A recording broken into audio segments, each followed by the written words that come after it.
नमस्कार साथियों, मैं राघवेंद्र दुबे। आज संडे है तो नॉर्मल चर्चा करने के लिए आपके बीच आ गया।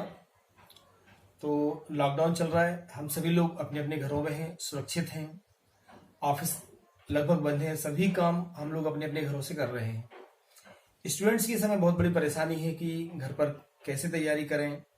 तो मैं मध्य प्रदेश स्कूल शिक्षा विभाग में कार्यरत शासकीय शिक्षक हूँ। हमारे विभाग के द्वारा और सभी शिक्षकों के द्वारा ये प्रयास किया जा रहा है कि आप तक अच्छा कंटेंट हम लोग पहुंचाने का प्रयास कर रहे हैं। हमारे विभाग के जो वरिष्ठ अधिकारी हैं उनके द्वारा भी ये प्रयास किया जा रहा है कि हमारे बच्चों का किसी भी तरह का कोई नुकसान ना हो। तो आज संडे है, पढ़ाई से हटके थोड़ा सा जनरली आपसे चर्चा करने के लिए मैं इस चैनल पर उपस्थित हूँ। तो नॉर्मल एक प्रेरक प्रसंग मुझे याद आ रहा है जिसकी मैं आपसे चर्चा करने वाला हूँ।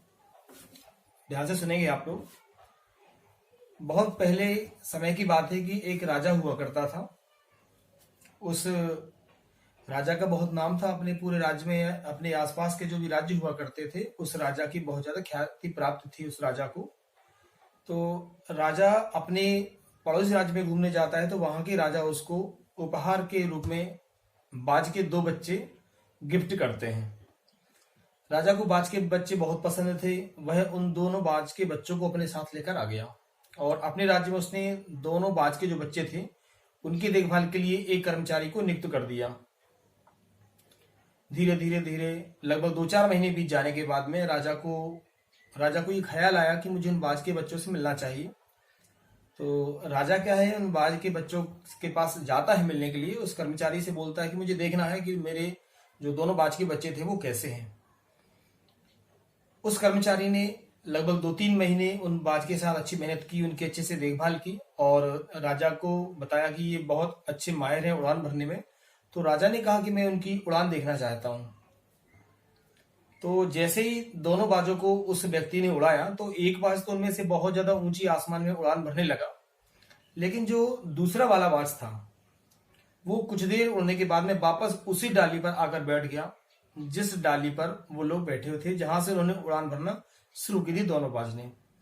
राजा को देख के बड़ा आश्चर्य हुआ कि एक बाज तो आसमान की ऊंचाइयों को छू रहा है और दूसरा जो बाज है वो उसी डाल पर बैठा हुआ है। तो राजा ने उस व्यक्ति से कहा कि भाई ऐसा क्यों, दोनों में ये अंतर कैसा, जबकि दोनों को तुमने एक सी परवरिश दी है। उस व्यक्ति ने राजा से कहा कि राजा साहब, मैं भी इस बात को लेकर बहुत परेशान रहता हूं और अक्सर इस दूसरे वाले बाज के साथ ऐसा ही होता है कि एक तो आसमान की ऊंचाइयों में उड़ जाता है, लेकिन ये जो दूसरा वाला है इसके साथ हमेशा ऐसा होता है कि ये कुछ देर तो उड़ता है, वापस आकर उसी डाली पर बैठ जाता है। तो राजा दोनों बाज से बहुत प्यार करता था, दोनों को बहुत स्नेह करता था और वो दोनों बाज को आसमान में ऊंचे उड़ते हुए देखना चाहता था। तो राजा ने अपने राज्य में मुनादी करवा दी कि जो व्यक्ति, कोई भी अपने राज्य का ऐसा व्यक्ति जो दूसरे बाज को उड़ान भरना सिखाएगा उसे मैं उचित पुरस्कार दूंगा। बहुत सारे लोग आए राज्य से, बहुत लोगों ने प्रयास किया, लेकिन उस दूसरे बाज को उड़ाने में वो असफल रहे।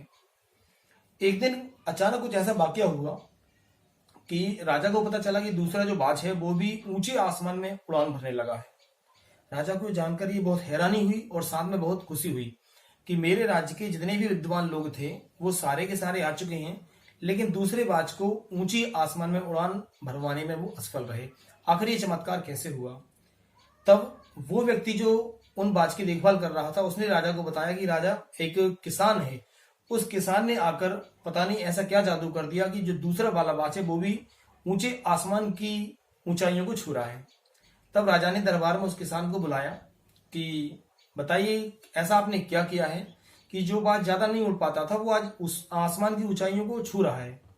तब किसान ने बड़े विनम्रता के साथ राजा के सामने पेश होकर हाथ जोड़कर कहा कि राजा साहब, मैंने कुछ अलग स्पेशल नहीं किया, मैंने केवल इतना किया है कि ये जो बाज था वो बार बार लौट के जिस डाली पर बैठ रहा था मैंने उस डाली को काट दिया और मुझे ऐसा लगा कि डाली कट जाने के बाद में इस बाज के पास कोई ऑप्शन नहीं बचा, इसलिए इसने भी अपने साथी की तरह आसमान में उड़ान भरना सीख लिया। यह जो एक स्टोरी थी साथियों, हमें बहुत बड़ी शिक्षा देती है और निश्चित रूप से हमें इस कहानी से सीखना चाहिए कि कहीं ऐसा तो नहीं कि हम भी किसी डाली पर ऐसे आके बैठ जाते हैं।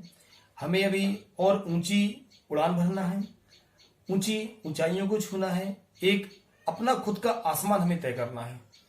जिस पोटेंशियल को हम बिलोंग करते हैं, जहां तक हमारी क्षमता है, क्या हम उनका उपयोग कर पा रहे हैं या नहीं कर पा रहे हैं। तो साथियों और मेरे सभी स्टूडेंट्स, मुझे आपसे यही कहना है कि आप लोग भी अपनी कोई एक ऐसी निश्चित डाली फिक्स करके ना रखें, अपना आसमान तय करिए, खूब ऊंची उड़ान भरिए। ठीक है, तो आपको आज की ये स्टोरी कैसी लगी आप लोग मुझे कमेंट बॉक्स में मैसेज करके जरूर बताइए। और जिन साथियों ने मेरे चैनल को सब्सक्राइब नहीं किया, श्री एकेडमी यूट्यूब चैनल, उसको आप लोग ज्यादा से ज्यादा लाइक कीजिए, शेयर कीजिए। Thank you.